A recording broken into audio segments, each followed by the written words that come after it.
napakabuti niya sa akin lalong buhay. Nakikita ko yung pagpapala ng ating Panginoon sa ginagawa sa akin, lalong-lalo na sa mga nangyayari sa akin. Ano po, biyaya po na patuloy na kinakausap ng Panginoon, binibigyan niya ng, alam niyo po yung daman-daman niya yung Holy Spirit sa inyong buhay.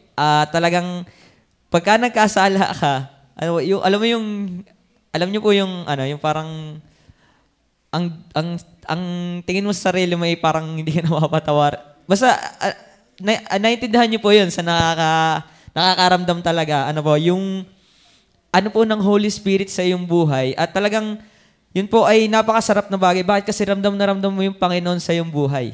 Ano, at ako'y nagpapasalamat doon, ako'y binibigyan niya pa ng ganun, na nararamdaman ko pa ang Panginoon. Hindi lang to feelings hindi lang to basta feelings. Ito ay dahil nauunawaan ko kung anong ginagawa ng Panginoon sa aking buhay. At talagang napakasarap na ganun yung binibigay at pinapakita sa akin ng ating Panginoon. Ano po? So, tunay po yung nasabi ni Loreline kanina na nakikita, nabiyaya po, na tayo po ay nasa ganitong klase ng simbahan. Totoo po yan. Kasi po kung mapapansin po natin, at kung makikita nyo talaga sa iba, iba yung disiplina dito. Iba po yung ibinibigay sa atin na teachings. Iba yung doctrines natin. Digat po, nakakapagpasalamat, nakakatuwa na tayo dito nilagay ng Panginoon sa mga ganong bagay. Imagine nyo po, tingnan nyo po yung mga kabataan natin. Ako po natutuwa sa ating mga kabataan. Napaka-sipag po nila. Tunay po yan. Imagine nyo, 2 weeks camp. Dalawang linggo na camp. At mostly, ang mga kasama ay ating mga kabataan. At talaga po, tunay na biyaya po yun sa lahat ng churches kasi di po natin basta makikita yun sa iba. Lalo't ang kabataan, ngayon po, ay kung saan-saan na lang natin nakikita.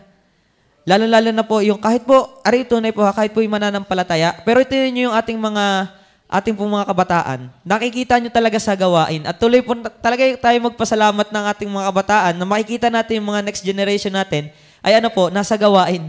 Tunay po yun. At ako po'y natutuwa doon. Kasi ako'y part po nun eh.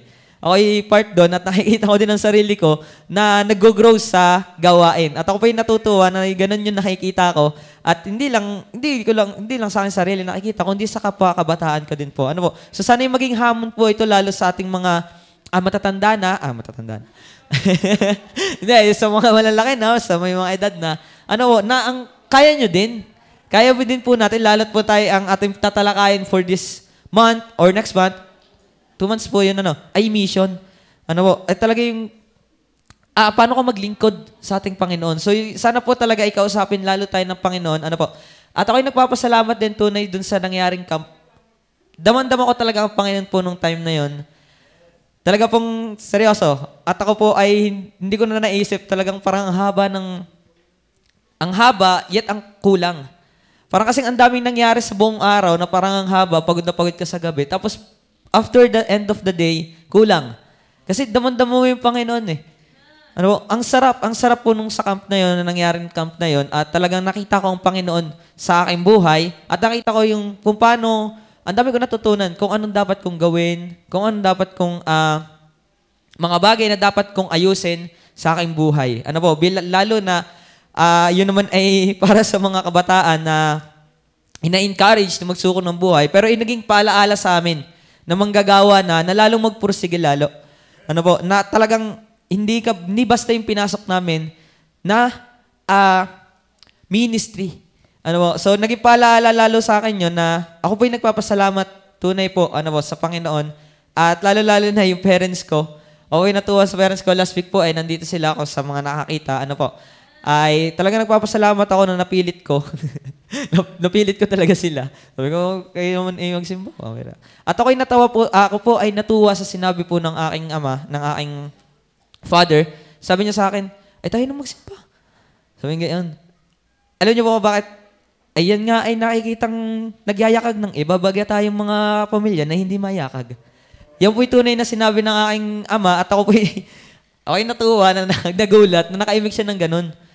So sana ay lalong makita natin kaya Loreline, kung gusto mo talaga na maano yung family mo, kung nasaan yung kung anong tinatawag ka talaga ng Panginoon, sundin mo. Kasi yun ay, makikita naman natin yan.